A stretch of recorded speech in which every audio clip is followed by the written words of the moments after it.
भगवान नारायण ने एक क्षण की देरी नहीं करी और कह दिया देवादिदेव महादेव।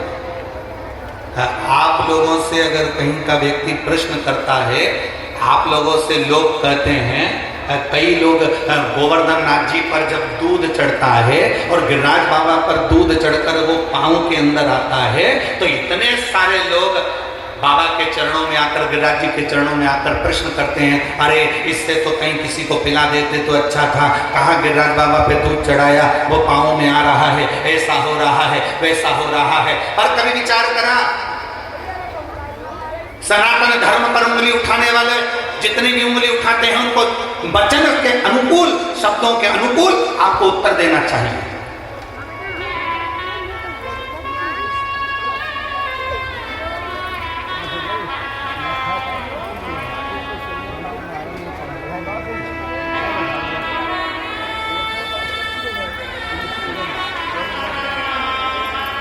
एक बार भारत की भूमि से श्री राधा कृष्णन जी विदेश गए और भारत की भूमि के सनातनियों में से एक रहे हैं राधा कृष्णन। जब विदेश गए तो विदेशियों ने राधा कृष्णन जी से कह दिया, अरे हम आपसे ठिठोरी करने के भाव से, उनका उपहास करने के भाव से, उनकी हंसी उड़ाने के भाव से कह दिया, अरे ये तो बताओ राधा कृष्णन जी कि हमारे यहाँ तो लोग एकदम गोरे होते हैं और इंडियन, भारतीय, भारत में जन्म लेने वाला काला क्यों होता है? राधा कृष्णन जी समझ गए कि ये मेरी हंसी उड़ा रहे हैं, हम भारतीयों की हंसी उड़ा रहे हैं। तो राधा कृष्णन जी ने कहा, देखो भगवान ने रोटी बनाई और भगवान लक्ष्मी जी से कहे थे कि रोटी बना लो, भगवान ने रोटी बनाई और रोटी बनाई तो एक रोटी जो लक्ष्मी जी ने बनाई, जो भगवान ने रोटी बनाई वो कच्ची रह गई, कच्ची रह गई, वो रोटी भगवान ने खाई तो तुम जैसे पैदा हुए, क्योंकि रोटी जब कच्ची रहती है तो एकदम सफेद रहती है। फिर भगवान ने दूसरी रोटी बनाई, वो जल गई, एकदम काली हो गई, वो भगवान खाए तो अफ्रीका में पैदा हो गए। फिर भगवान ने तीसरी रोटी बनाई जो अच्छे से सेकी, ना कच्ची ना जली, वो भारतीय है।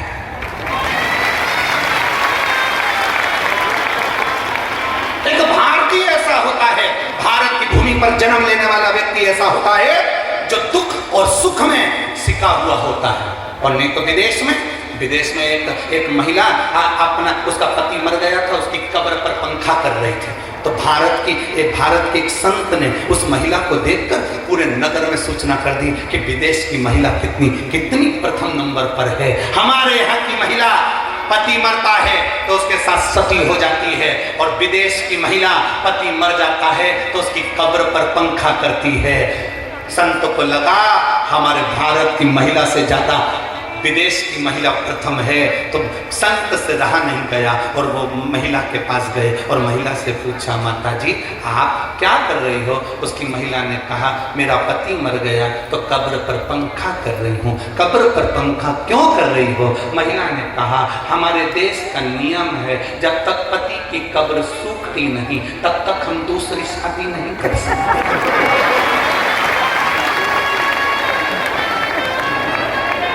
इसलिए पंखा कर करके सूखा है।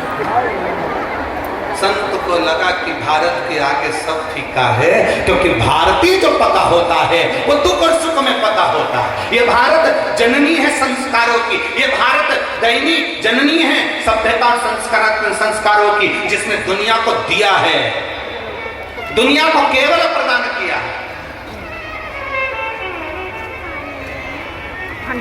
अब उसको पहचानना है। मेरे राम जी महाराज पृथ्वी पर जन्मे, वो भी दुख और सुख में सीखे हैं। मेरे भगवान कृष्ण पृथ्वी पर जन्मे तो वो भी दुख और सुख में सीखे हैं। कारागार में जन्म हुआ, द्वारका तक उन्होंने जो आनंद पाया है वो दुख और सुख की गति में एक आनंद की अनुभूति करी।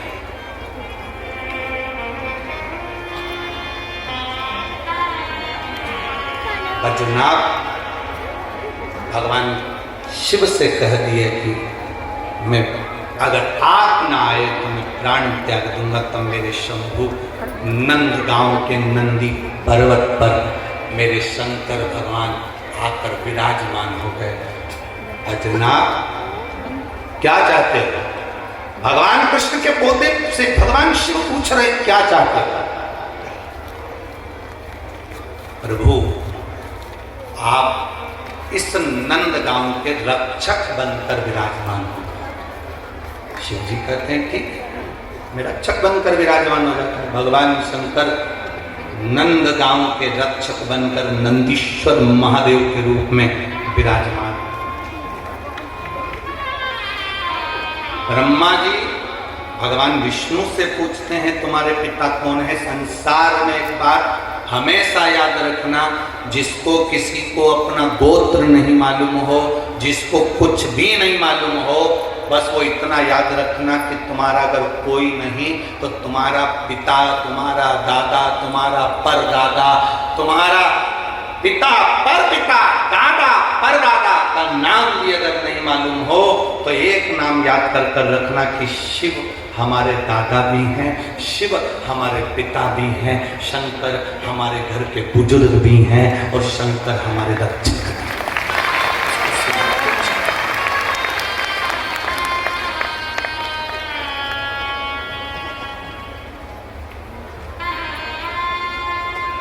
शिव रक्षक।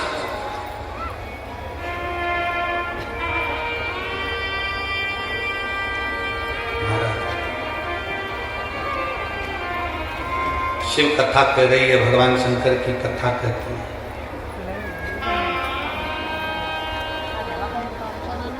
अपनी बुद्धि को, अपने चित्त को भगवान में लगाकर रखना। जैसे पहले कथा में कहा था, अगर आपने कहाँ कथा हुई थी तब मैनपुरी में कथा करी थी, वहां की कथा में स्मरण किया होगा, हमने एक बात कही थी, सन्यासी की मति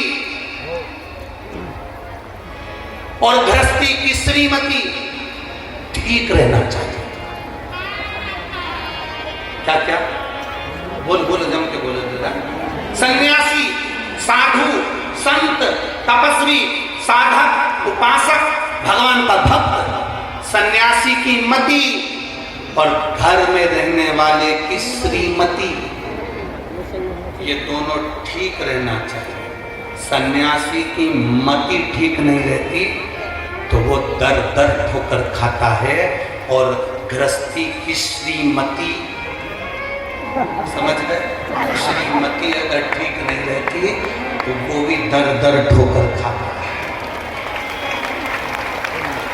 मति और श्रीमती ये दोनों श्रेष्ठ रहना चाहिए। मति और श्रीमती ये ठीक रहना चाहिए। अगर कोई संत बन गया, साधु बन गया, सन्यासी बन गया, तपस्वी बन गया, साधक बन गया, उपासक बन गया, ब्रज की रज में तुम निवास कर रहे हो और ब्रज की रज में रहकर अगर तुम संत का जीवन जी रहे हो तो तुम्हें भगवान कृष्ण, राधा, शिव, राम, भगवान से एक आनंद की अनुभूति होना चाहिए, उसके करीब ही बढ़ना चाहिए।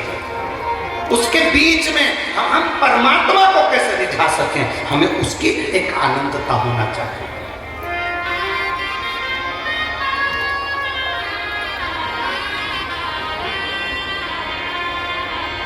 अरे लगन तुमसे लगा बैठे जो होगा, अरे बोलो तो जम के, देखा वो लाइन याद कर लो, आग लगे बस्ती में क्या किसको रोइए। अब तुम अगर चिंता में पड़ जाओ, तुमने अगर विचार कर लिया, कई माताएं कहती है मेरे बेटे की शादी नहीं हो रही, कोई कहता है मेरी बेटी को ब्याह नहीं हो रहा, कोई कहता है हमारी बहू को संतान नहीं हो रही, कोई कहता है ये वाला रोग आ गया, बीमारी आ गई, ये हो गया, वो हो गया। हम उनसे कहते हैं तुम जब तक अपना समझ कर रखोगे, तुम कहोगे मेरे बेटे का ब्याह नहीं हो रहा, तो वो नहीं होगा, बेटा तुम्हारा है। तुमने कह दिया मेरी बेटी का ब्याह नहीं हो रहा, वो नहीं हो रहा क्योंकि बेटी तुम्हारी है। तुम कह रहे हो मेरा रोग नहीं मिट रहा, तुमने जान लिया कि रोग मेरा है। तुम कहते हो मेरे यहाँ संतान नहीं हो रही, मतलब तुम जानते हो कि मेरा है। जिस दिन तुम्हारे मुख से ये शब्द मेरा निकलना बंद हो जाए और निकलने लगे, महादेव तेरी बेटी की शादी कब करेगा, महादेव तेरे बेटे का ब्याह कब करेगा, महादेव तेरे घर की बहू आई है उसको छोरा कब देगा, महादेव तेरे बल पर रोग आया है तू कब हरेगा, तो महादेव भी कैंसर जैसे रोग को मिटा देता है। जब रोग उसका है, बेटा उसका है, बहू उसकी है, पोता उसका है, संतान उसकी है, तो तुम्हें कह देना चाहिए मेरी बहू नहीं तुम्हारी है।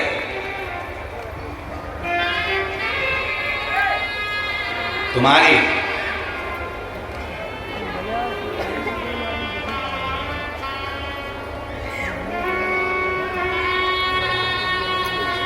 बहुत बहुत विचित्र बात है। लड़की को घर से विदा करते हैं, शादी कर कर लड़की को भेजते हैं, भेजने के बाद में लड़की के दिमाग में ये भर दो कि अब ये घर तेरा नहीं है, तू जिस घर में शादी कर कर जा रही है वो सास तेरी माँ है, ससुर तेरा पिता है, पति तेरा देवता है, देवर तेरा राम लक्ष्मण की तरह है, ये सारी बातें उसके विचार में भर दो।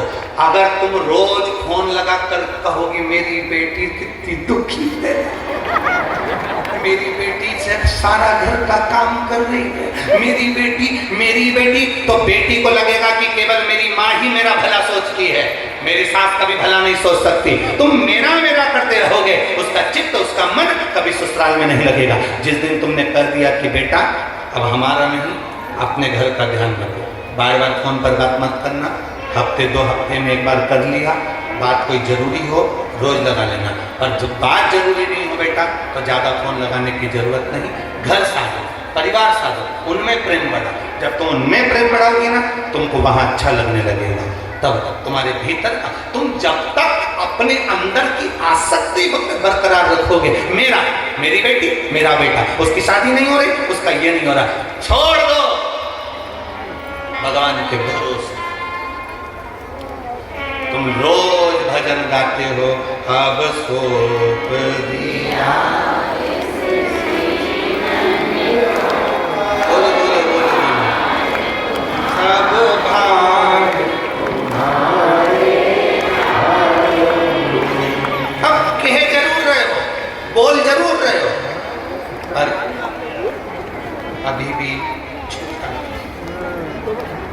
ये उसी में का हाल है जैसे जगदीश भगवान की आरती, तन मन धन सब कुछ तेरा।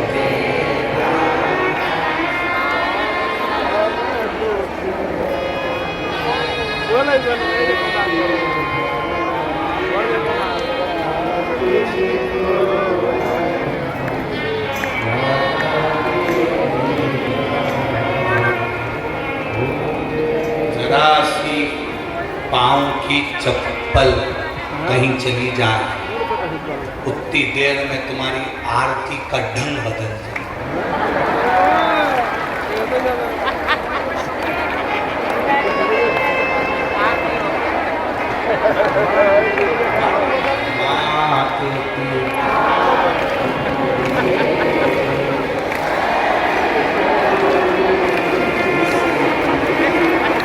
आरती का ढंग बदल गया, अपनी कोई ले गया, अब आरती नहीं सोच रही, शरण गहूं अपनी तो चली गई, मैं किसकी।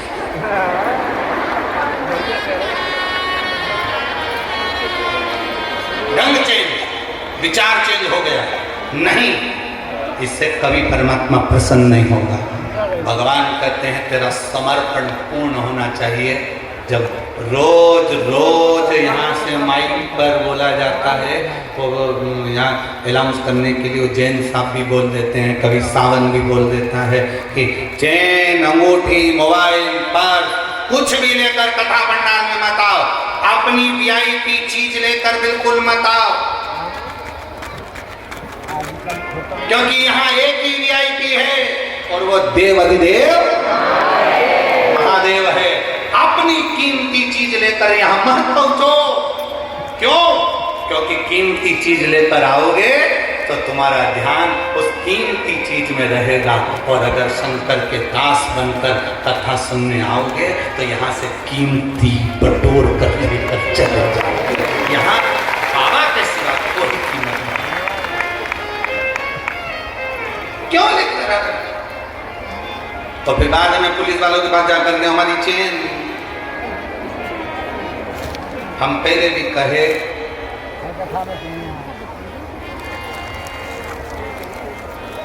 चोटे की निगाह चेन पर होती है, लुच्चे की निगाह तुम्हारी सुंदरता पर होती है।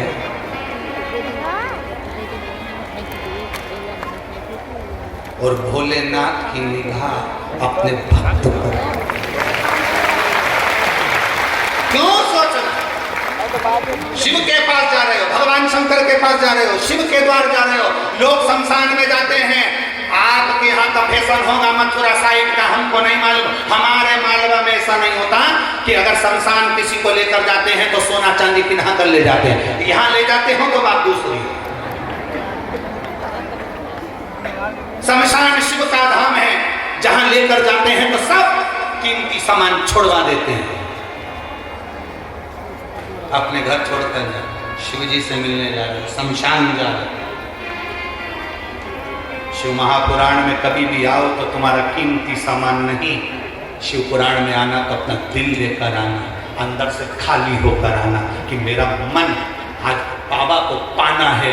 कुछ भी हो जाए, शिव पुराण की कथा में अगर पंडाल में बैठकर सुनूंगी, ब्रज की रज में, दामोदर मास में, कार्तिक मास में मैं जाऊंगी, बैठूंगी, भले मुझे जितनी कथा मिलेगी मैं सुनूंगी। पंडाल में जगह नहीं मिली तो बाहर बैठकर सुनूंगी, और ब्रज की रज में जमीन पर बैठकर कथा सुनूंगी। तो ये निश्चित मानकर जाना कि बाबा फिर तुमको खाली नहीं भर कर भेजेगा, भर कर भेजेगा, खाली नहीं भेज सकता।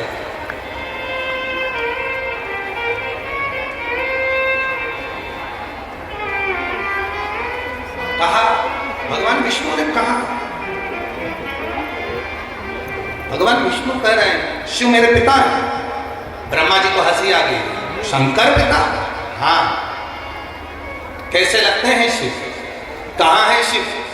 एक विशाल पर्वत को दोनों ने मिलकर घुमाया, अग्नि का थंब प्रकट हो गया, प्रथम शिवलिंग की आकृति प्रकट हो गई। सबसे पहले शिवलिंग का निर्माण भगवान ब्रह्मा और विष्णु ने करा और वो शिवलिंग प्रकट हो गया। भगवान ब्रह्मा ने कहा तुम्हारे पिताजी का सिर कहाँ है, तुम्हारे पिताजी का पाँव कहाँ है? भगवान नारायण कहते हैं ये शिवलिंग ही तो मेरे पिताजी का मुख भी है, चरण भी है। ना ना, अपने पिता का मुख और चरण दिखाओ। ब्रह्मा जी कहते हैं मैं देख कर आता हूँ कि शंकर भगवान का सिर कहाँ है। भगवान नारायण से कहा कि आप सिर देखने जाओगे? भगवान नारायण कहते हैं मेरे पिता का मुख नहीं, मेरे पिता का मुझे चरण देखना है, इसलिए मैं पाताल में जाता हूँ, तुम आकाश में चले जाओ। भगवान ब्रह्मा जी आकाश की ओर बढ़ने लगे, ब्रह्मा जी आकाश की ओर जाने लगे, भगवान विष्णु पाताल की ओर जाने लगे। पाताल में जाते जाते भगवान नारायण को चरण नहीं मिले, वापिस आ गए। ब्रह्मा जी ऊपर जाते जाते जाते जाते एक केतकी के फूल को तोड़ कर ले आए। केतकी से कहा मैं तुझे लेकर चल रहा हूँ, पृथ्वी पर चलना, नीचे चलना, और भगवान विष्णु के सामने जाकर कह देना कि ब्रह्मा जी को भगवान शंकर का सिर मिल गया। केतकी ने कहा मैं झूठ क्यों बोलूं? ब्रह्मा जी ने कहा मैं सारे देवताओं पर तुझे चढ़वाऊंगा, सुगंधित बना कर रखूंगा। केतकी खुश हो गई। आगे चले तो केतकी ने कहा मेरी बात पर कोई ने भरोसा नहीं करा तो सामने से गौ माता आ रही थी। गाय को हाथ जोड़कर ब्रह्मा जी ने कहा गौ माता तुम मेरे साथ नीचे चलकर कह दो कि भगवान ब्रह्मा जी को भगवान शंकर का सिर मिल गया। गाय कहती है मैं झूठ क्यों बोलूं? गौ माता अगर तू एक बार झूठ बोलेगी तो घर में से सबसे पहली रोटी तुझे दिलवाऊंगा। गाय ने कह दिया ठीक है मैं झूठ बोलती थी। गौ माता ने एक रोटी के चक्कर में झूठ बोला, एक रोटी के चक्कर।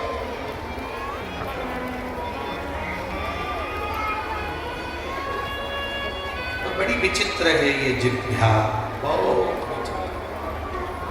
कि बोल मेरी जीवा हरी हरी, 10-10 भोजन पान करे और राम नाम में मरी मरी।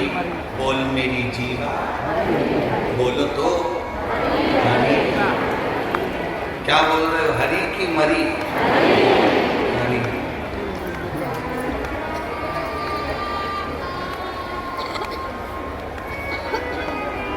अरे महाराज, शास्त्र कहे कि पापीड़ा मुख से राम नहीं निकले, राम नहीं निकले, श्याम नहीं निकले।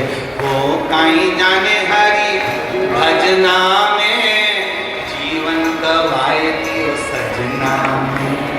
भजन क्या जाने जो जिंदगी भर सजते। और गुरु जी ने जानी एक माला दे दी, माला रखी आई, माला